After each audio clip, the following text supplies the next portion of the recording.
Assalamualaikum warahmatullahi wabarakatuh. Perkenalkan nama saya Najwa Hernisa dengan NIM 25301621204 dengan mata kuliah Patofisiologi dan Farmakoterapi 1, Pernafasan dan Pencernaan. Pada kali ini saya akan menjelaskan tentang pendarahan tungkak duodenum yang berasal dari cabang arteri kolika tengah. Laporan khususnya saya akan menjelaskan pada artikel di atas. Baiklah, pada artikel ini saya akan menjelaskan tentang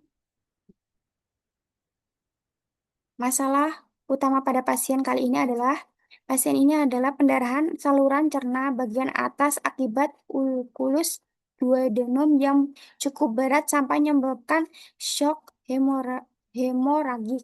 Pendarahan ini berasal dari beberapa pembuluh darah, termasuk arteri gastroduodenal, arteri pankreatoduodenal, inferiorer, dan cabang arteri kolika tengah MCA yang sebenarnya termasuk kasus langka. Pasien datang dengan nyeri perut selama 3 hari, lalu saat dirawat mengalami hematozia atau BAB berdarah, dan darah keluar dari selang nasogastrik. Kondisi pasien makin memburuk karena tekanan darah turun drastis dan HB menurun, sehingga pasien mengalami shock akibat pendarahan masif.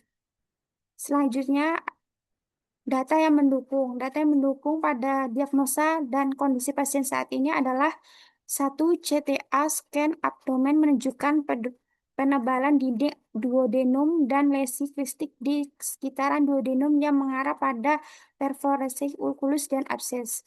Yang kedua, endoskopi menunjukkan stenosis duodenum yang berat sehingga endoskop tidak bisa melewati area lesi. Selanjutnya, pasien mengalami hematozesia masif dan keluar darah dari selang NG.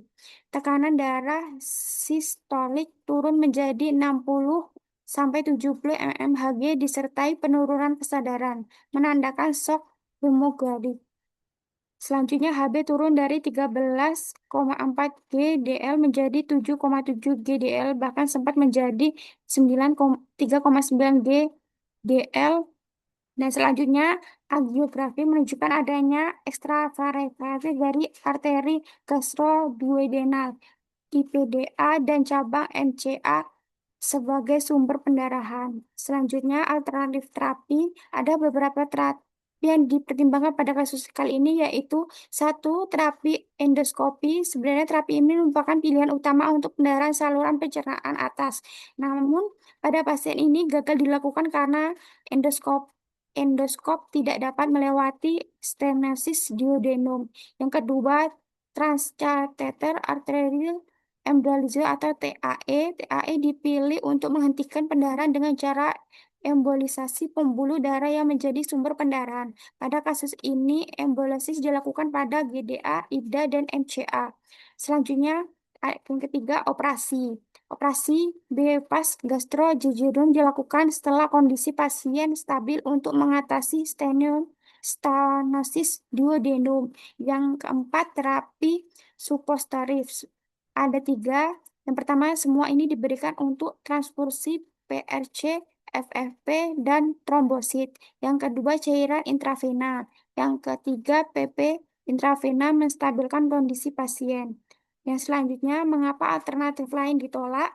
Yang pertama, karena terapi endoskopi tidak berhasil karena stenosis duodenum terlalu berat sehingga lesi tidak dapat dijangkau oleh endoskopis.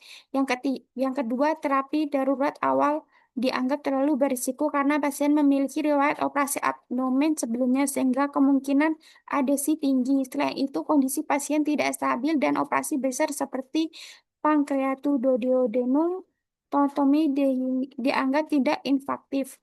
Yang ketiga, pemantauan tanpa tindakan invasif awalnya tidak efektif karena pasien kembali mengalami pendarahan hebat beberapa jam kemudian dan jatuh ke kondisi shock hemoragik. Yang terakhir ada monitoring. Monitoring yang dilakukan pada pasien ini meliputi yang pertama memantau tanda vital seperti tekanan darah, nadi, dan kesadaran untuk melihat tanda shock. Yang kedua, monitoring jumlah pendarahan dari BAB maupun selang nasogatis.